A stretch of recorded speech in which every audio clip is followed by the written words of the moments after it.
Contextual presents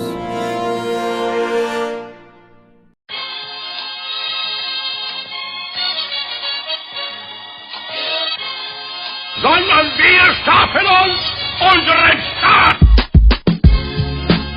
Mr. Gorbachev, open this gate. Together, we will make America great again. Sudah cukup bagi kita untuk mengatakan bahwa winter is coming. Selamat datang di podcast Bebas Aktif. Balik lagi bareng kita, bareng podcaster-podcasters yang siap menceritakan segala hal yang terjadi di dunia. Anjay. Iya. Hari ini kita ada Majid. Halo, Majid. Halo. Halo. Ada Mas Sofwan. Halo, Mas Halo. Sofwan. Halo. Dan ada Mas Abid yang masih di... Halo, Assalamualaikum. Waalaikumsalam. Yoi. Nah, kenapa gue tadi sebut soal Perancisnya? Karena episode kali ini kita bakal ngomongin soal Emily in Paris. Nggak, Deng. Kita nggak ngomongin soal Abid in Paris. Abid in Paris. kita hari ini ngobrolin soal sebuah penggorokan. Aduh, gue nggak bisa memilih kata yang lebih baik sih. Beheadings lah. Sebuah Pembunuhan dalam bentuk pemenggalan gitu, pemenggalan apa ya? Ya pokoknya gitulah. Sama aja, nggak usah didetilin, bis. Iya, Terlalu grafik, bis. Aksi terorisme lah, Nah, gitu loh. Aksi terorisme, pembunuhan yang terjadi di daerah suburban Perancis ya. Dan kita juga bakal ngobrolin soal gagasan tentang sekularisme di Perancis juga, karena tentu ada hubungannya dengan aksi-aksi terorisme dan gambar-gambar kartun nabi-nabi dari agama Islam ya, yang juga memicu kontroversi di Perancis sana. Oke, sebelum kita masuk ke pembahasan, kita masuk ke transisi dulu, tetap di podcast Bebas Aktif. Mr. Gorbachev, open this gate. Together, we will make America great again. Oke, kita masuk ke segmen pertama. Sebelum itu, jangan lupa untuk follow podcast Bebas Aktif di Spotify tentunya, dan juga jangan lupa subscribe YouTube kita di Contextual. Cari aja channelnya di YouTube. Terus juga baca-baca website kita, contextual.com, dan pastinya follow Instagram dan Twitter @contextualcom. Oh iya, satu lagi, jangan lupa buat cek Tokopedia kita, Contextual, beli merchandise. Yo. Iya. Yang mau kirim tulisan ke Kontekstual juga bisa ya, kirim ke redaksi Kontekstual. Yoi, kontekstual.redaksi. Oh iya, kontekstual.redaksi@gmail.com. Gitu. Oke. Gue mau langsung nyerahin fakta dan data dan fakta perihal kejadian terorisme terbaru ini di Prancis. Langsung gue kasih ke Majid. Gimana, Jid? Oke, jadi di Paris, di suburbnya Paris lah ya, pinggiran kota Paris itu ada... Di Conflans Saint-Honorine. Itu. Biar orang Parisnya yang ngomong biar fasih gitu. Jadi ada kasus pembunuhan yang menjadi viral, menjadi perhatian masyarakat Prancis, bahkan masyarakat global gitu ya. Kenapa? Karena yang dibunuh ini adalah seorang guru, namanya Samuel Paty. Dia Samuel Paty. Dia guru yang dalam salah satu kesempatan dia ngajar, dia memperlihatkan karikatur Charlie Hebdo yang pernah viral juga, pernah heboh juga di tahun 2015 yang lalu. Nah, alasannya adalah sebagai wujud kebebasan berekspresi, kebebasan berpendapat, dan lain sebagainya. Masalahnya, kartun ini adalah kartun yang menggambarkan Nabi Muhammad dalam bentuk yang dirasa oleh kalangan Islam itu inappropriate lah, tidak pantas begitu ya. Nah, jadi dia nunjukinnya dalam konteks ini kan, bicara tentang free speech gitu ya, batasan free speech itu di mana sih gitu. Iya, dalam konteks freedom of expression, freedom of speech di Paris, di Prancis secara umum gitu. Nah, tapi salah satu muridnya merasa tersinggung, dan yang kemudian menjadi masalah adalah murid ini dan orang tuanya terindikasi terkait dengan jaringan ekstrim Islam ekstrim di Prancis gitu ya. Akhirnya yang terjadi kemudian adalah menurut investigasi yang dilakukan oleh otoritasnya Prancis, dia bilang bahwa ada fatwa yang memperbolehkan untuk membunuh si Samuel Paty ini karena dianggap telah menghina dan lain sebagainya. Dan akhirnya Samuel Paty ini pun dibunuh ya dengan cukup kejam oleh Abdullah Anzorov. Abdullah Hakim kalau nggak salah ya. Nah, Abdullah Anzorov dari Chechnya. Abdullah Anzorov. Nah, Abdullah Anzorov dia yang merupakan seorang imigran berusia masih 18 tahun, keturunan Chechnya. Nah, ini kan kemudian menjadi viral lagi karena ternyata foto dari kepala si gurunya ini itu diviralkan di media sosial dan ada di handphonenya Abdullah Anzorov ini. Wah, akhirnya kemudian reaksinya sangat keras ya dari masyarakat Prancis khususnya ya, karena dianggap ini sebagai bentuk orang yang orang imigran yang kemudian mereka tidak bisa beradaptasi dengan budaya Prancis yang mengagungkan adanya kebebasan berekspresi, kebebasan berpendapat tanpa ada batasan-batasan agama. Apalagi Prancis merupakan salah satu negara yang sangat kuat tradisi sekularismenya. Nah, ini yang menjadi permasalahannya, background of the story-nya, bahwa ada kebebasan berpendapat yang oleh orang-orang Prancis dianggap kebebasan berpendapat, yang ternyata kemudian menyinggung orang-orang yang merasa tersinggung ini, dan kemudian orang yang tersinggung ini melakukan tindakan pembunuhan terhadap orang yang dianggap menyinggung mereka ini. Nah, ini ada masalahnya di situ, Fis, kira-kira. Oke, thank you Majid atas informasinya soal situasi yang baru aja terjadi ya. Gue masih bisa bilang baru lah, beberapa hari yang lalu, tanggal 16 Oktober di Perancis, dan gue menyayangkan tentunya aksi terorisme dalam bentuk apapun ya, karena ini hanya dalam tanda kutip sebuah respons atas gambar gitu. Meskipun gitu kita tidak setuju dengan apa yang dilakukan oleh pihak yang ada di seberang terkait gambar seorang nabi, yang gue juga diajarkan bahwa Nabi Muhammad tidak selayaknya ada gambarnya, tapi aksi terorisme hingga membunuh seseorang ini tetap nggak terjustifikasi dalam alasan apapun sih, karena ya tadi kalau misalnya lu ngomongin soal narasi ya lu balas dengan narasi gitu, diskusi atau ya apapun yang bentuknya bukan violence tidak selayaknya dibalas atau direspons dengan kekerasan. Kalau gue sih berpendapat seperti itu. Kalau Mas Abid gimana?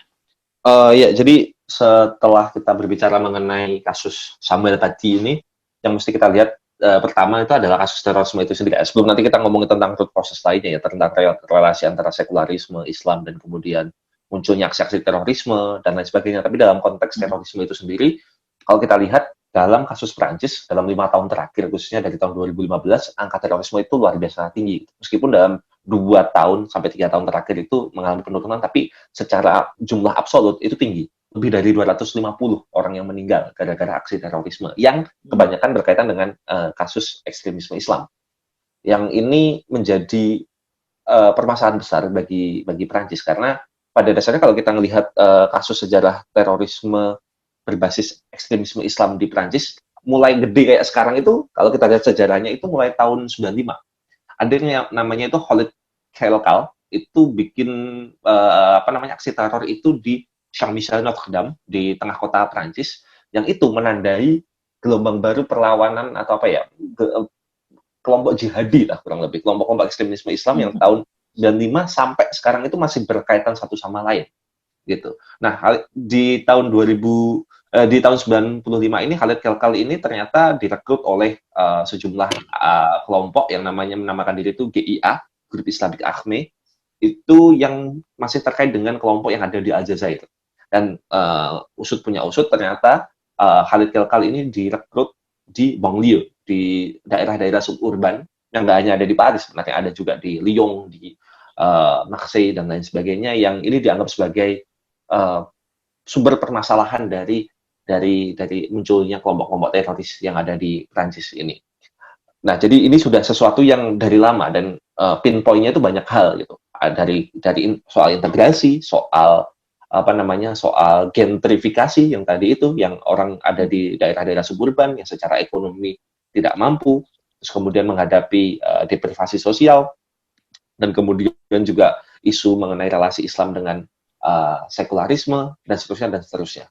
Tetapi ini menjadi permasalahan yang benar-benar serius dalam konteks Prancis karena dalam 5 tahun terakhir angka pembunuhannya luar biasa tinggi, jumlah fatalitasnya tinggi, dan itu memicu diskusi di kalangan masyarakat gitu, bagaimana menempatkan Prancis sebagai sebuah ide republik gitu, negara yang mengagungkan liberté, égalité, dan fraternité, di mana laicité atau sekularisme itu ada di pilar utamanya, di salah satu pilarnya. Nah, kasus dari Samuel Paty ini walaupun ini juga menandai hal yang baru sih, karena memang bukan yang baru-baru banget, tetapi ini kan dia ini tidak yang bukan anggota sel ya. Ini tuh kayak dia tuh inspired by sesuatu yang viral di sosmed. Jadi kalau menurut beberapa kolom berita di Prancis itu dikatakan kalau si Abdul Anzorov ini dia itu menjadi ingin untuk melakukan itu karena ya tertrigger karena ada di sosmed gitu. Jadi kasus Samuel Paty ini kan dari awal bulan sebenarnya. Dia itu dilaporkan menampilkan gambar karikatur Nabi Muhammad secara inappropriate di kelas. Nah, kemudian wali murid itu melakukan semacam protes gitu loh. Bahkan nyamperin ke kepolisian, bikin kelompok yang ingin harus resign ini si Samuel Paty-nya gitu. Nah, semenjak saat itu Samuel Paty itu mendapat ancaman pembunuhan. Dan akhirnya dia bahkan sampai jalannya itu nggak lewat jalan yang biasanya dia pulang gitu. Nah, karena itu terus-menerus diviralkan, akhirnya itu men-trigger si Abdul Anzorov ini gitu. Akhirnya ya kejadian yang sangat kita sayangkan. Nah, yang baru selain itu dilakukan secara individu so far ya, kalau kita lihat dari investigasi dari otoritas Prancis, yang menjadikan hal ini baru adalah perlawanannya bukan lagi kepada otoritas pemerintah, tetapi kepada individu-individu yang dianggap menghina atau melakukan penistaan seperti itu. Nah, yang kemudian yang baru juga menurut gue adalah pelakunya ini pengungsi. Jadi bukan hanya imigran. Dia itu pengungsi. Terdaftar sebagai pengungsi yang harusnya dianggap sudah terintegrasi dengan baik, ternyata belum gitu. Nah, akhirnya ini kan menimbulkan diskursus baru bahwa tuh kan bener kan isu imigran ini serius gitu. Ini dimanfaatkan oleh kelompok sayap kanan juga. Dan kemudian belakangan juga diteruskan oleh Macron sayangnya dalam isu imigrasi ini. Poin gue selanjutnya adalah bahwa kasus Samuel Paty ini kemarin sempat menimbulkan aksi besar-besaran di seluruh Prancis, terutama di Paris ya, di Place de la République 2 hari yang lalu. Ya, rekaman ini kan diambil hari Selasa, jadi hari Minggu itu ada demonstrasi besar-besaran yang aksi solidaritas lah, aksi bela kebebasan berekspresi gitu lah di Place de la République. Itu yang ingin menekankan bahwa kita sudah capek, masyarakat Prancis sudah capek dengan isu-isu seperti ini sudah kesekian kalinya, apalagi ini sangat tragis. Samuel Paty menurut banyak orang itu sebagai simbol bahwa kebebasan berekspresi di Prancis itu diancam oleh kelompok yang dianggap itu tidak mampu untuk melakukan integrasi secara maksimal dan sincere terhadap nilai-nilai republikannya Prancis. Jadi ini menimbulkan perlawanan besar. Bahkan kemarin itu sempat didengung-dengungkan bahwa untuk melengkapi slogan Liberté, Égalité, Fraternité itu jadinya harus 4. Liberté, Égalité, Fraternité, dan Laïcité. Biar orang-orang itu punya value yang sama dengan kebanyakan orang Perancis. Nah, seperti itu. Jadi ini kompleks. Tetapi satu hal yang disayangkan bahwa kejadian terorisme di Perancis ini bukan sesuatu yang baru dan sangat disayangkan karena ini menjadi sangat tragis. Itu. Sebenarnya beberapa minggu yang lalu, teman-teman, kalau masih ingat, itu ada juga stabbing, penusukan di sekitarnya kantornya Charlie Hebdo. Walaupun yang kena itu bukan pegawai Charlie Hebdo di sekitar kantornya situ, tetapi pegawai televisi yang kerjanya itu di satu gedung gitu, di sekitar gedung yang sama. Jadi ya agak bad luck juga, tapi ya kita sayangkan lah tentu. Tapi itu juga menandakan bahwa isu mengenai kebebasan berekspresi, khususnya Charlie Hebdo ini yang sangat provokatif ya, in nature. Ini terus-menerus membuat situasi menjadi lumayan pelik. Menurut Mas Sofan gimana, Mas? Ya, tentu saja kita tidak mendukung dan mengecam bahkan tindakan kejahatan ya, pembunuhan terhadap manusia apapun alasannya gitu ya, sehingga tentu tindakan tersebut tidak bisa dibenarkan. Pada saat yang bersamaan kita juga sebaiknya tidak kemudian melanggengkan pandangan hitam putih yang muncul dari peristiwa ini, ya, baik dari sisi yang satu maupun dari sisi yang satunya lagi gitu ya. Karena misalnya ya seperti kemudian bagaimana ini dianggap gitu sebagai alasan untuk misalnya justru menjustifikasi represi terhadap kelompok-kelompok minoritas Muslim di Prancis ya kan, yang justru kemudian memunculkan perasaan keterpisahan yang kemudian memunculkan resistensi yang kadang-kadang manifestasinya jadi muncul semacam ini.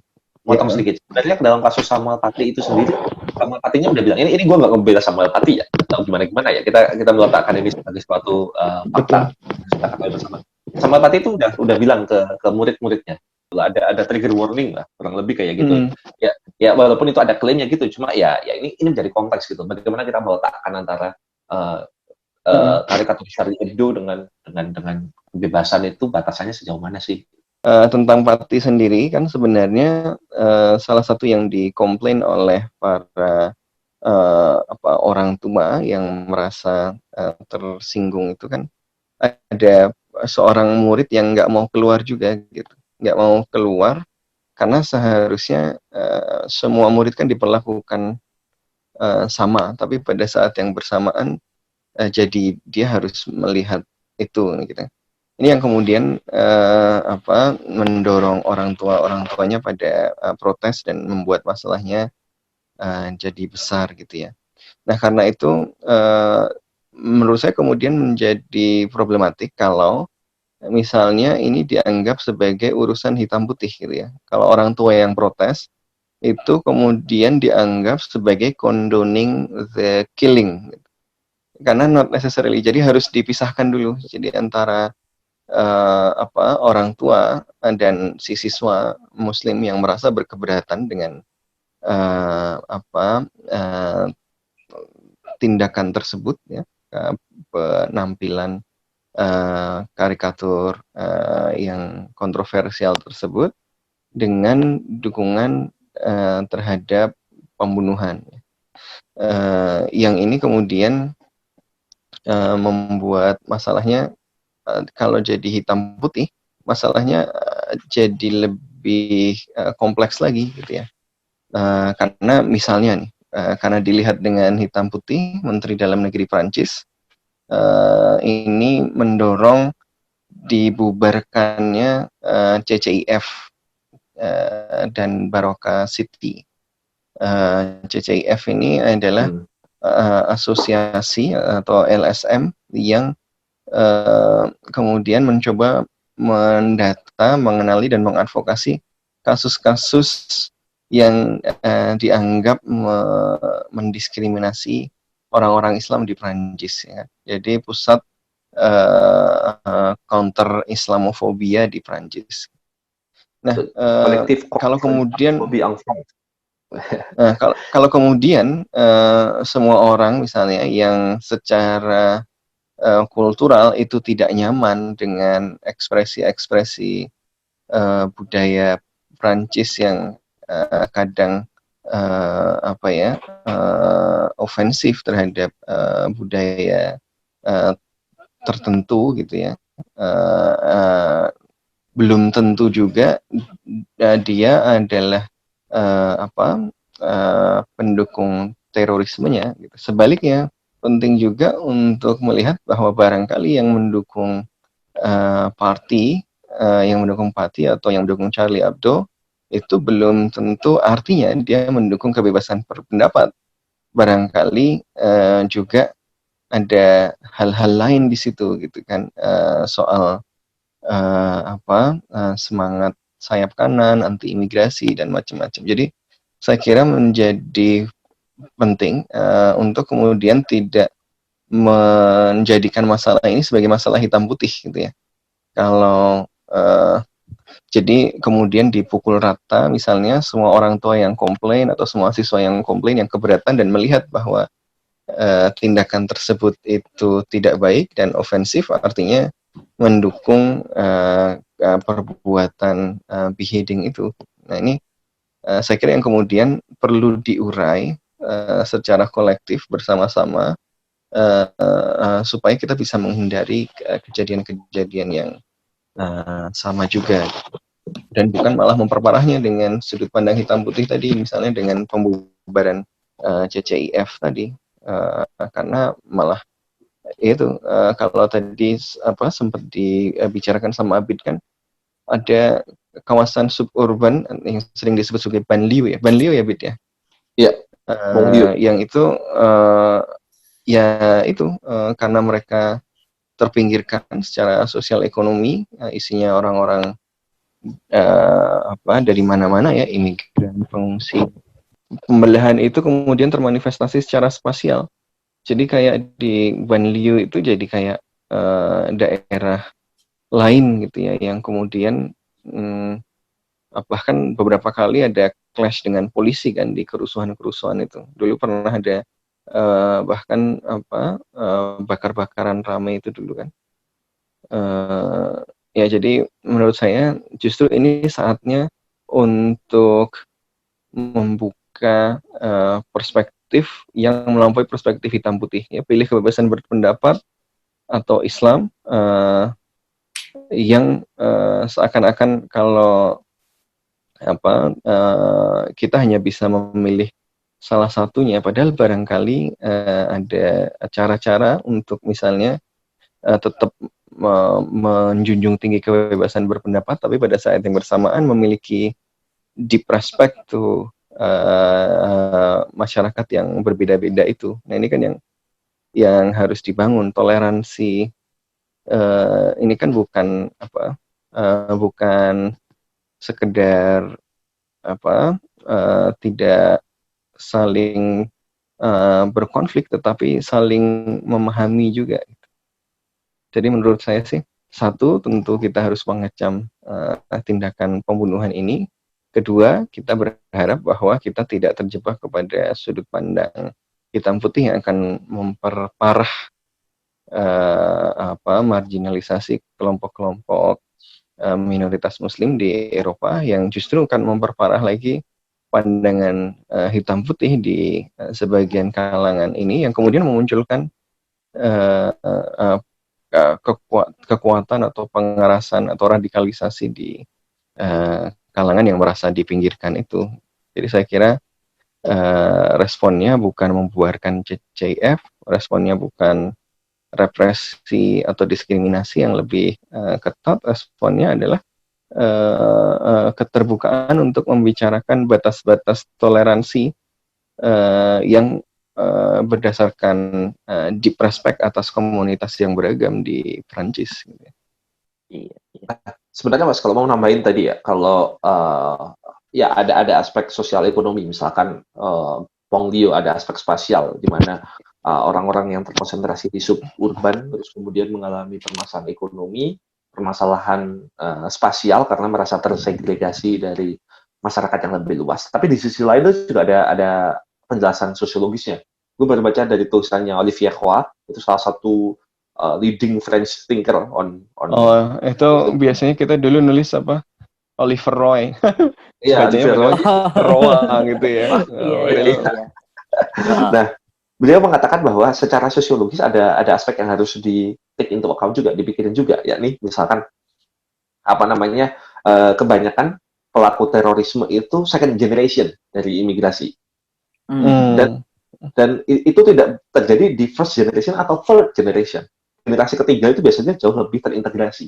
Nah, kenapa di generasi kedua? Karena di generasi kedua itu dia mengalami vakum identitas, di mana dia itu merasa dididik dari keluarga yang sangat kental aroma negara asalnya, tetapi juga tidak mampu sepenuhnya memasukkan diri di dalam komunitas yang baru, di negara Perancis gitu.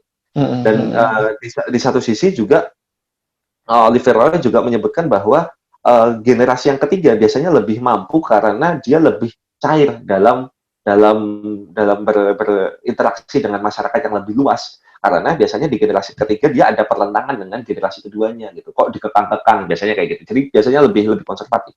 Walaupun ini nggak bisa dijadiin tolak ukur secara mutlak, tetapi ada realitas sosiologis seperti ini.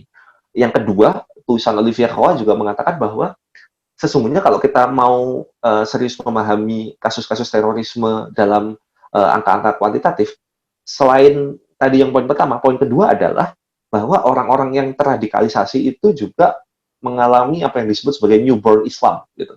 Jadi dia itu karena generasi kedua atau generasi berapapun gitu, terus di Perancis hidupnya jadi hura-hura, hedon, seneng-seneng gitu, terus mengalami apa ya, tobat gitu lah kira-kira. Jadi Hijrah. Ya, aku nggak mau bilang gitu sebenarnya. Tapi ya sudah, kita ngomong majid tadi. Nah, tapi kemudian itu jadi tersesatkan ke arah-arah yang sifatnya itu sangat-sangat ekstrim gitu. Nah, penjelasan kualitatif yang lebih jauh kita belum tahu kayak kenapa tiba-tiba orang yang kemudian balik lagi tobat lagi gitu, kenapa malah jadi ekstrim gitu. Penjelasan yang tapi ketiga, sebenarnya ada beberapa upaya untuk mencari jembatan ini kan, kayak apa misalnya yang dilakukan oleh Tariq Ramadan itu ya, yang apa Euro Islam gitu, bagaimana mendamaikan identitas Eropanya dengan masalahnya kan kalau seperti ide-ide seperti itu kan nyaring di level elit tapi sulit untuk masuk ke Bang Liu itu, Mas. Iya, gimana sama polisi dipukulin terus ya gimana? Iya, itulah di antaranya. Nah, poin yang ketiga menurutku menarik, Mas, yang disampaikan sama si Olivier Roy. Jadi orang-orang ini jangan-jangan terutama dari kasus ISIS ya, itu yang menarik adalah jangan-jangan ini bukan radikalisasi Islam, tapi islamifikasi radikalisme, di mana orang-orang yang terbukti melakukan tindakan kekerasan ini dari awal secara psikologis dia itu sudah radikal gitu, sudah ngeselin, sudah brengsek gitu. Nah, karena dia itu karena ada, kalau kata Olivier Roy, global market of fundamental values. Jadi ada ideologi-ideologi yang ada di dunia ini yang mengglorifikasi kekerasan yang mana. Nah, karena yang ada yang dekat sama dia itu ya dia pilih itu. Akhirnya jadi alasan dia untuk menjustifikasi dianya yang semakin radikal gitu. Mungkin kata Olivier Roy, kalau ada far left movement yang keras juga mungkin akan tertarik ke sana juga gitu. Dan ini sudah berlangsung bertahun-tahun. Secara historis itu orang-orang yang melakukan tindakan kekerasan dalam bentuk terorisme itu sudah dari sononya punya peluang radikal dari aspek psikologis ya. Yang menurut gue itu menarik gitu. Oh, jangan-jangan kita harus melihat lebih dalam lagi. Jangan-jangan bukan karena ajarannya atau interpretasinya, tetapi orang ini memang ada masalah psikologis atau masalah sosiologis yang perlu diintervensi juga biar nggak sampai ke arah sana. Iya, gitu. jadi semacam kayak dia dapat justifikasinya itu dari mana aja? Justifikasi dari kanan, dari kiri, dari Islam, dari manapun gitu, populisnya, dari komunis misalkan, dari komunisnya. Tapi ya yang berarti yang permasalahannya itu bukan di idenya, tapi di orangnya sendiri yang kemudian dia cari justifikasi dari ide-ide yang ada gitu. Yang paling dekat sama dia. Kayak misalkan tapi ini tanpa bermaksud untuk mengatakan bahwa nggak ada masalah serius dari ideologi ekstrim ya. Nah, tetapi ada fenomena seperti itu gitu loh. Ya, jadi memang berkaitan kan, keduanya itu memang ada kondisi sosiologis, pengalaman personal, ada kemarahan. Kayak ada yang nulis bahwa apa yang muncul di Prancis itu bukan waktu rame-ramenya di Banlieue itu bukan reform or revolution tapi revenge.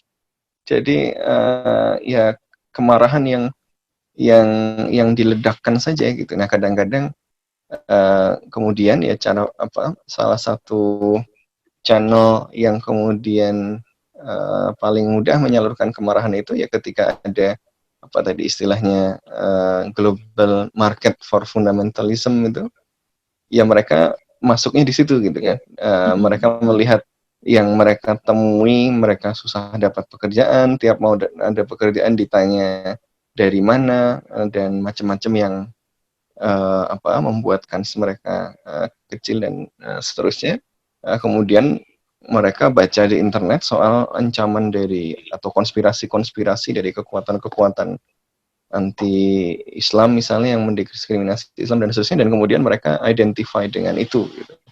Jadi realitas yang mereka alami itu kemudian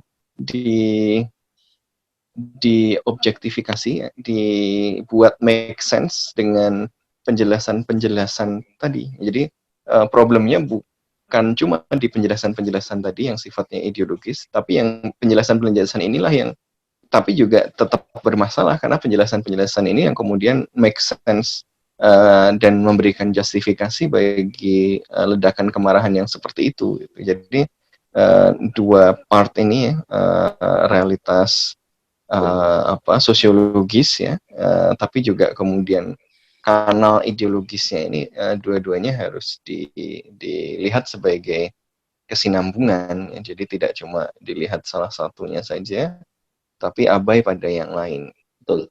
Ini Dan untuk gue mau menambahkan itu tadi Mas yang gue bilang tentang yang nambah dikit tentang yang Islamifikasi radikalisme tadi itu. Si Abdullah Anzorov ini pelaku pembunuhan terhadap pelaku aksi terorisme terhadap Samuel Paty ini pernah tertangkap, nggak tertangkap sih. Polisi itu punya catatan bahwa dia itu pernah melakukan perusakan properti dan terlibat dalam kasus kekerasan sebelumnya di beberapa kesempatan. Jadi memang udah dari sononya sebelum radikal itu, ya ini tanpa bermaksud untuk mengatakan bahwa ini nggak ada masalah ideologi dan seterusnya, tetapi ada aspek dari individunya sendiri yang memang sangat sangat bermasalah secara psikologis, ditambah dengan aspek-aspek yang Mas Sofwan tadi sebutkan. Jadi ini interkoneksi lah satu sama lain faktor-faktor. Oke, ini gue mau nutup sih ya. Gue gak mau nambahin argumentasi apa-apa karena ntar kita ngobrol lebih lanjut aja di segmen 2. Segmen kedua.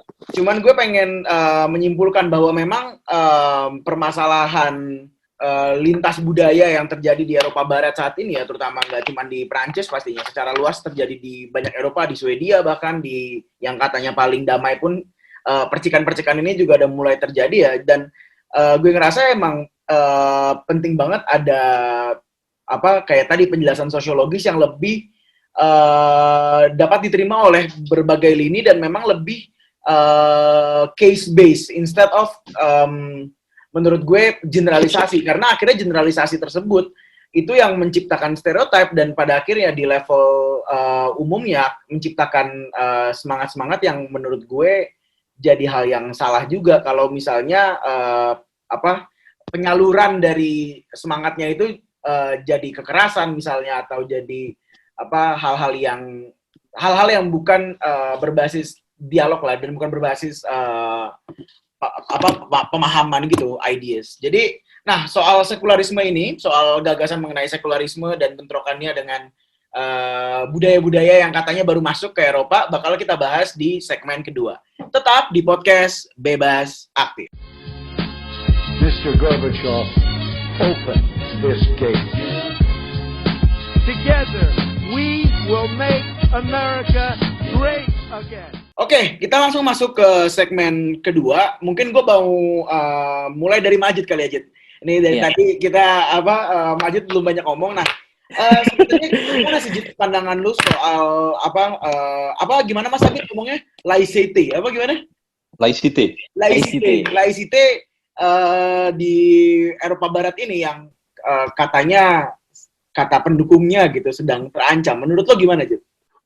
Ya, jadi kan kalau dari sejarahnya kan memang Prancis itu salah satu negara yang benar-benar kuat megang laicite gitu ya. Sekularisme dalam arti benar-benar memisahkan antara agama dengan negara. Ya, agama itu urusan pribadi, privat yang nggak boleh dibawa ke ranah publik gitu ya.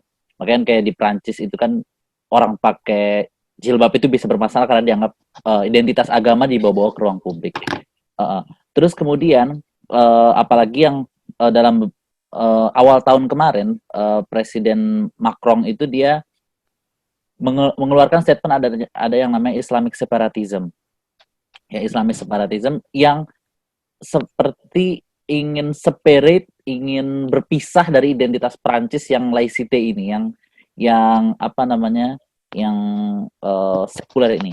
Nah, sebenarnya kalau bisa dilihat mungkin pertentangannya kalau yang ekstrimnya itu yang tadi ya. Tapi kalau yang masyarakat umumnya yang dari yang saya baca-baca itu adalah karena misalnya di Prancis itu mungkin agak kesulitan kali ya untuk orang-orang yang beragama Islam untuk bisa menjalankan ibadah-ibadah hariannya yang butuh akses ke publik, kayak misalkan Jumatan atau mungkin yang lainnya. Nah, ini mungkin bisa Mas Abid konfirmasi yang tinggal di Paris secara langsung gitu.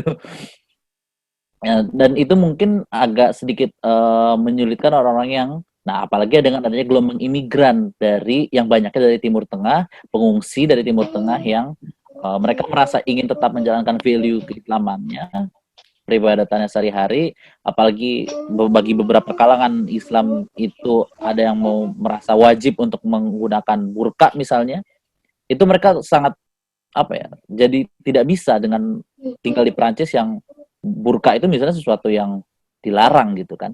Di Prancis kan dilarang menggunakan burqa di ruang publik. Nah, makanya terjadilah pertentangan antara apakah sekularisme itu benar-benar memisahkan agama dari negara itu dengan cara sama sekali orang yang yang agamis ini tidak boleh mengekspresikan keagamaannya di tempat publik, atau ya kayak Turki awal-awal kan juga gitu ya, atau mungkin Turki seperti Turki yang sekarang yang ya udahlah sekulernya itu ya sekuler di atas kertas gitu ya, tapi penggunaan identitas keagamaan itu sah-sah saja di ruang publik. Nah, makanya yang kayak gini kan oleh Macron ditanggapi sebagai bentuk separatisme, pemisahan diri sebagian orang yang datang ke Prancis namun tidak bisa beradaptasi dengan nilai Prancis, malah dianggap memaksakan nilai-nilai yang dia punya sendiri. Nah, itu akhirnya menimbulkan pertentangan. Nah, ini mungkin kalau di sosiologi kan ada kita belajar tentang yang datang duluan Prancis ke negara mereka sih, Aljazair misalnya. Oh iya, itu kolonialismenya ya, ke Aljazair, ke Syria dan Levan dan lain-lainnya itu memang iya sih ya. Tapi ya mungkin dan itu nggak bisa dipisahkan. Ya. Jadi harus dilihat juga dalam konteks itu. Ya. Kenapa banyak imigran dari Aljazair, dari wilayah Afrika Utara, wilayah Timur Tengah tertentu, ya itu kan karena ada keterlibatan panjang Prancis di situ ya dalam kolonialisme, termasuk juga mendanai kelompok-kelompok teror pada masa revolusi Aljazair untuk menjadi kekuatan kontra revolusi kan, kelompok Red Hand atau tangan merah itu kan banyak dugaan didukung oleh Prancis. Ini nggak untuk ngomong bahwa kemudian kalau begitu terorismenya boleh loh, enggak juga semua ya. Terorisme nggak boleh gitu, tetapi retorika Macron yang seakan-akan melihat bahwa masalahnya itu ada di imigran, masalahnya itu kalian nggak mau ngikutin nilai-nilai kami, itu harus dilihat juga dengan lebih komprehensif gitu. Kenapa orang mau datang ke situ gitu lah, kan kalian juga yang bikin orang-orang ini datang ke situ gitu. Dan kemudian ini jadi justifikasi kan masalahnya untuk diskriminasi dan berbagai perlakuan diskriminatif di ruang publik maupun di misalnya pencarian pekerjaan dan seterusnya. Nah, yang kemudian justru jadi masalah gitu. Jadi kalau masalahnya itu kemudian diletakkan hanya pada imigran atau orang-orang minoritas Muslim di sana tanpa melihat masalah yang lebih kompleks, ya yang terjadi penguatan hitam putih terus ya, sayap kanan makin kuat, makin represif kepada kelompok-kelompok Islam, orang-orang Islam yang sebenarnya banyak juga yang berupaya mengintegrasikan diri atau menemukan titik tengah yang pas dengan nilai-nilai Prancis ya, tapi tetap dengan menjadi Muslim, merasa nggak diterima gitu, sudah mati-matian mencoba menjadi orang Prancis yang baik, tetap dianggap bukan orang Prancis ya, tetap dianggap sebagai orang luar ya kan, ya akhirnya kemudian malah memunculkan kristalisasi di kelompok-kelompok ini juga jangan-jangan. Makanya kemudian ya itu sih saya kira gejala yang mengkhawatirkan belakangan ini adalah ya semakin menguatnya dua kutub ini. kutub-kutub ini gitu ya. Jadi yang nggak mau menyatu dengan Perancis terjustifikasi karena ada yang tidak menganggap mereka sebagai bagian dari Perancis, ya kan? Karena mereka dianggap sebagai invader, orang yang mau mengubah Perancis atau mengubah Eropa menjadi identitas yang lain. Mereka didiskriminasi, ya, karena mereka didiskriminasi, yang mereka nggak merasa diterima ya bikin identitas lain. Nah ini kan self-fulfilling prophecy yang muter-muter aja gitu loh. Yang masalahnya jadi tambah parah, tambah berat gitu sih. Jadi kayaknya lebih bijaksana kalau Tuan Macron ini favoritnya Abid ini mungkin jangan terlalu ke kanan lah, jangan main terlalu banyak sama Le Pen. Ya. Oke, jadi gini. Oke, udah selesai Mas? Atau belum? Udah. Oke, jadi gue gini. Sebelumnya gue mau mengklarifikasi apa yang dibilang sama Majid. Jadi kalau urusan peribadatan sih gak ada masalah, Jid. Gue Jumatan juga rame, Jid. Jumatan di Grand Mosque Paris itu rame banget. Kayaknya lebih rame daripada mungkin terakhir baca itu yang waktu Charlie Hebdo kan. Jadi yang masih jadi sebenarnya untuk meletakkan mungkin ekspresi keagamaan di publik aja kan. Ekspresi keagamaan di publik, orang pakai jilbab juga banyak banget gitu sebenarnya. Jadi bahkan di kampus-kampus juga orang-orang udah pakai hijab. Atau mungkin nggak karena di itu, Parisnya kali ya. Parisnya kan mungkin karena lebih kosmopolitan gitu daripada. Enggak juga, Jid. Kalau gue main ke Nongsi atau ke daerah-daerah lain sebenarnya juga nggak ada masalah. Yang mungkin jadi yang masih belum bisa digeser itu misalkan kalau lo jadi PNS terus lo kerja di pemerintahan gitu ya, terus lo pakai jilbab, dan itu nggak ada untuk jilbab juga ya, tapi misalkan orang yang pakai tutup kepala, itu maksudnya ruang publiknya di situ kan. Ya, tapi kalau tadi yang dimaksud oleh Majid, yang gue kesan yang gue sampaikan itu adalah di masyarakat gitu, ekspresi-ekspresi di publik, bukan sebagai government official gitu. Nah kalau di government official memang masih bermasalah. Ini makanya yang mau gue tekankan, kalau lo masuk pemerintahan memang itu kuat banget, termasuk kalau lo mau jadi tentara gitu masih belum boleh untuk pakai tutup kepala seperti orang-orang Yahudi atau dan di semua agama ya masuk. Artinya itu bukan hanya ke orang Islam aja gitu, Mas Sofan. Tapi walaupun aku juga nggak terlalu sepakat dengan ide itu ya, tapi oke lah kita bisa berdebat dengan itu. Tetapi masalah yang coba diaddress sama Macron itu, to put that into perspective, itu kenapa disebut separatisme Islam, karena Macron merasa bahwa ada parallel society di dalam masyarakat Prancis yang integrasinya setengah-setengah gitu. Nah dia menyebutkan bahwa ini kita tidak mengatakan stigma ini terhadap orang-orang Islam, karena banyak orang Islam juga yang pengen berintegrasi dan berintegrasi dengan baik gitu. Tetapi masalahnya ada sekelompok-kelompok, ini gue mengutip Macron ya, ini bukan mulut gue ya.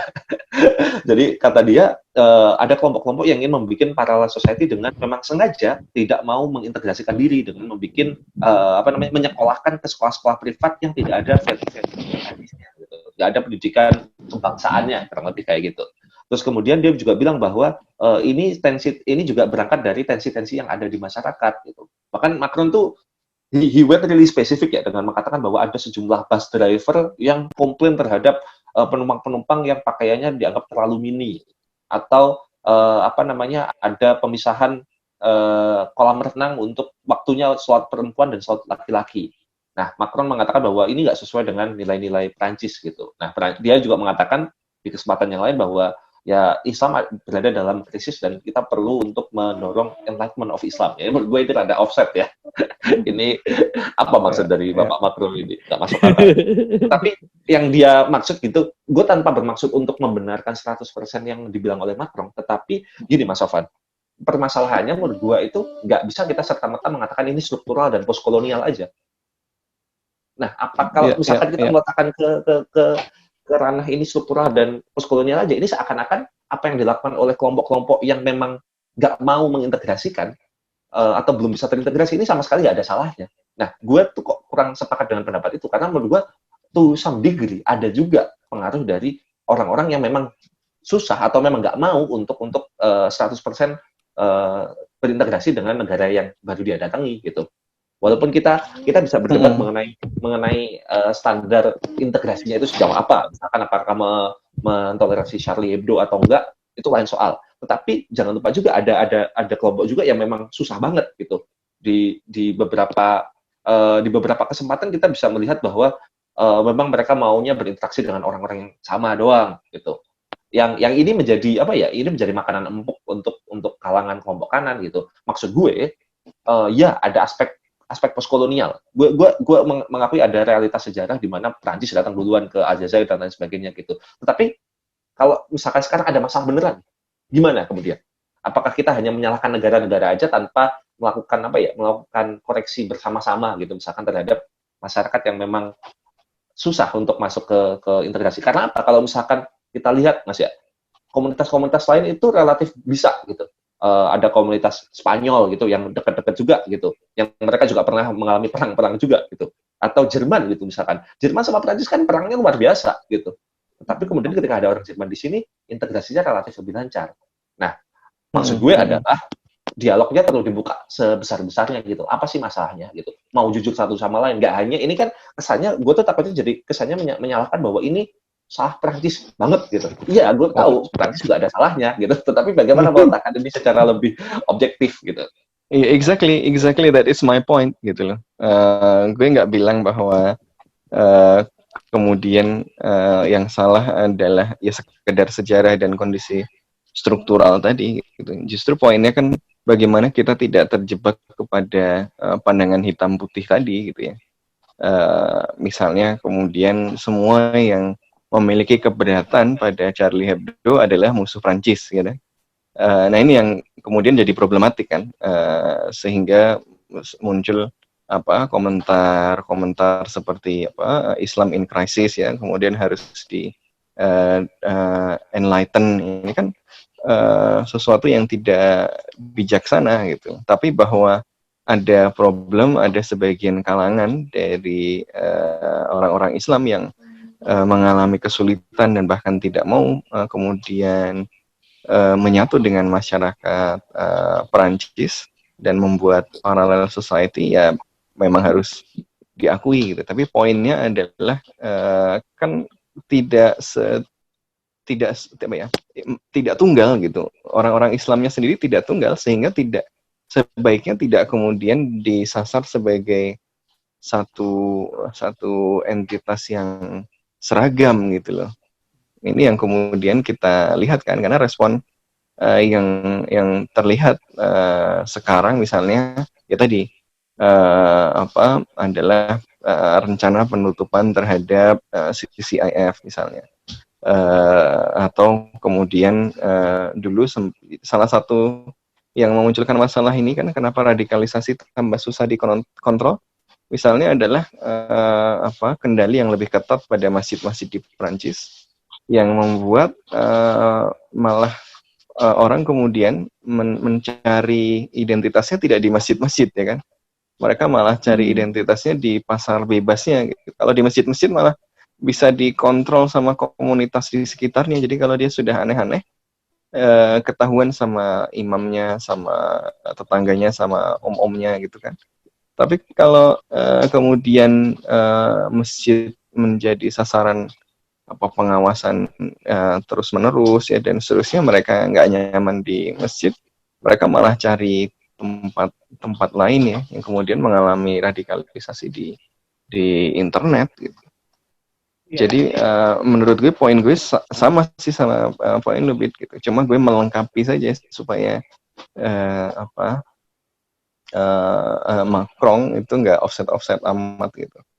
Betul tuh. Dia tuh di 2 tahun pertama itu menjanjikan, di 2 tahun berikutnya itu mengecewakan, Mas. Itu memang jamak terjadi ya. Yang paruh pertama menjanjikan, paruh kedua itu seringkali mengecewakan ya, Mas. Ya karena janji itu pasti membawa kecewa.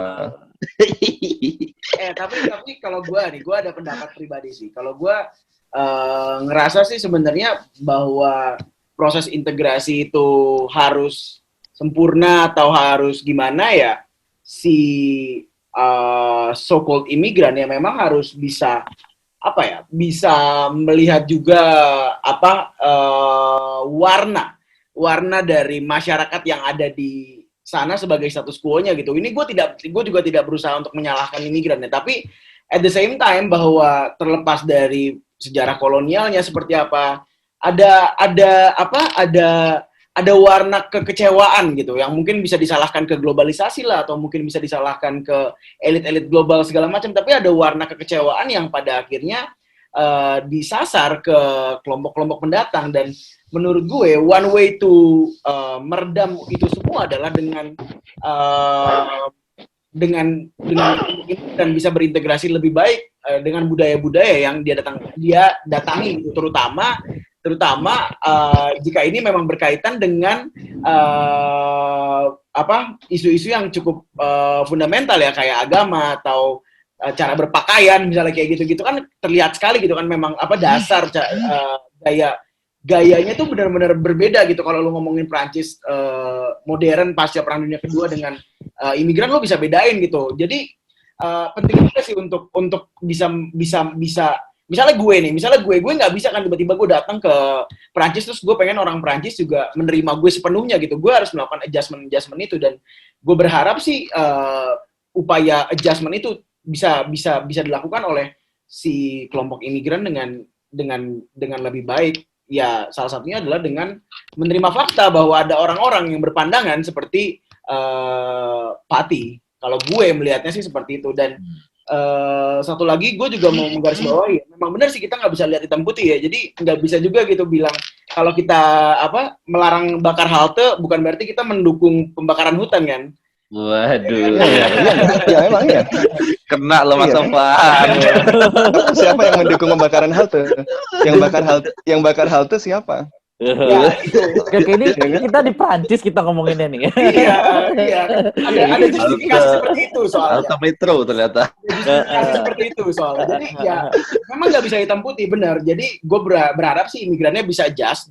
Yang paling utama itu paling penting. Dan kedua ya apa yang dilakukan Pati menurut gue udah benar, bahwa ada siswa yang boleh keluar kalau dia lagi merasa offended. Itu udah hal-hal yang basic minimum udah perlu untuk dilakukan, dan dia udah melakukan. Jadi memang untuk kali ini gue merasa bahwa tindakan violence ini benar-benar keji, dan gue mengutuk. Dan tidak hanya untuk kali ini, semua tindakan seperti itu ya keji dan setiap saat. Betul.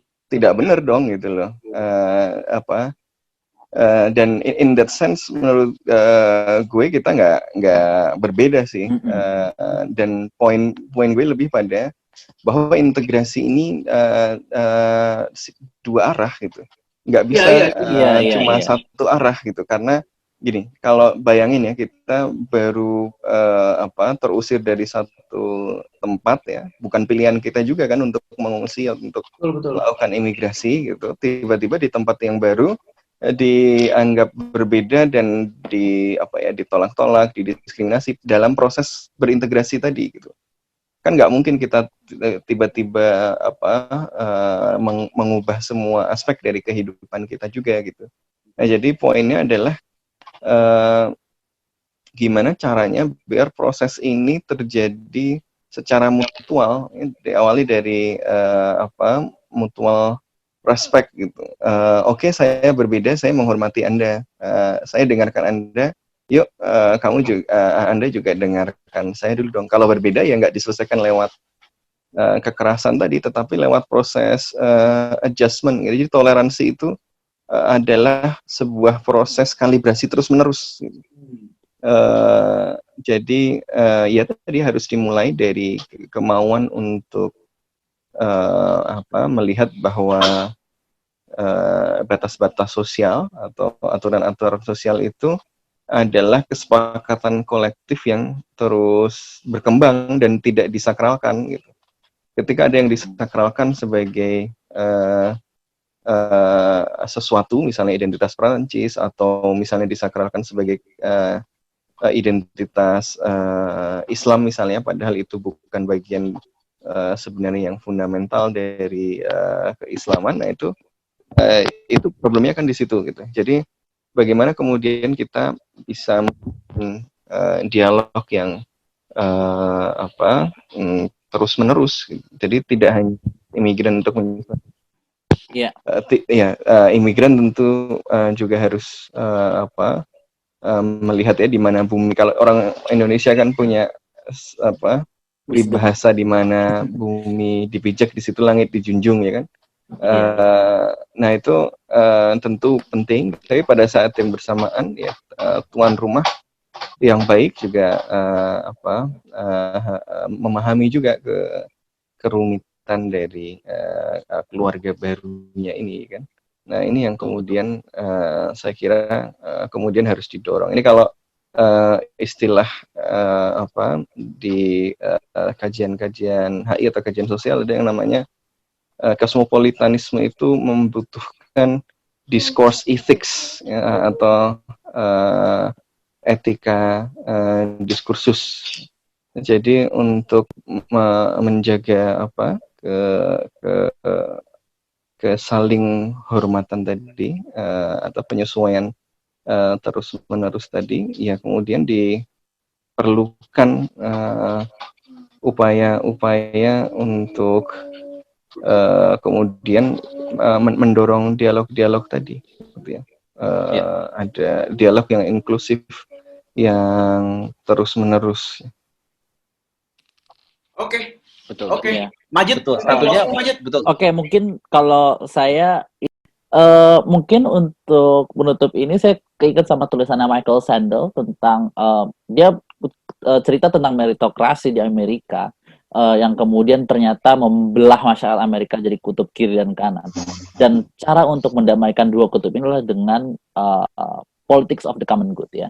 Politics of the common good itu adalah sikap politik yang men-treatment semua orang itu sama in spite of their background gitu loh. Mau dia dari masyarakat Prancis asli, mau masyarakat pendatang, imigran, bahwa dalam berpolitik, dalam ruang demokrasi itu semua harusnya diperlakukan sama. Kenapa? Dengan begitu nanti masyarakat akan timbul yang namanya humbleness lah, respect to each other, humility. Jadi mereka punya saling toleransi, saling rasa compassion dengan orang-orang yang lain. Jadi tidak ini pendatang harus ngikut kita semua, nggak boleh mereka bawa identitas mereka, kan nggak bisa gitu juga. Dan pendatang pun juga bisa, ya kita datang kan juga karena kita negara kita rusuh, masa kita di sini malah kayak jadi orang kelas bawah gitu kan. Ya itu nggak bisa juga. Jadi sama-sama adanya mutual respect lah antara satu dengan yang lainnya. Ya menurut saya itu bisa jadi salah satu opsi solusi yang bisa untuk masalah yang seperti ini, bahwa dari dua kutub yang berseberangan ini adalah penengahnya adalah bukan kenapa mereka kok jadi berseberangan, tapi penengahnya adalah bagaimana cara mereka untuk dalam ruang demokrasi yang bersama itu mereka bisa men-treatment setiap orang itu secara lebih baik lah, gitu ya, in spite their background. Kurang lebih begitu, Fis. Mantap. Keren, luar biasa. Majid hari ini. On fire hari ini, Majid. Oke lah, udah tutup aja ya, udah sejam lebih nih. Oke. Podcast sudah lelah. Semoga ada banyak banget sih perspektif yang didapat ya dari episode kali ini, dan Mas Abid juga memberikan kita closer look terhadap apa yang terjadi at least di Paris gitu ya, di Paris. Dan juga bagaimana Mas Sofwan juga pandangannya juga perlu kita renungkan kembali ya, bahwa memang benar bahwa tidak selamanya tuan rumah harus berlaga sotoy gitu kan. Sebaiknya malah sebagai tuan rumah kita harus bisa lebih baik dalam menyambut tamu-tamu, dan dari situ juga bisa ada situasi yang lebih harmonis di rumah kita gitu, bersama gitu kan. Oke. Segitu dulu kali ya buat podcast Bebas Aktif kali ini. Jangan lupa untuk tetap up to date dengan konten-konten kontekstual di berbagai kanal yang udah gue sebutin di awal tadi.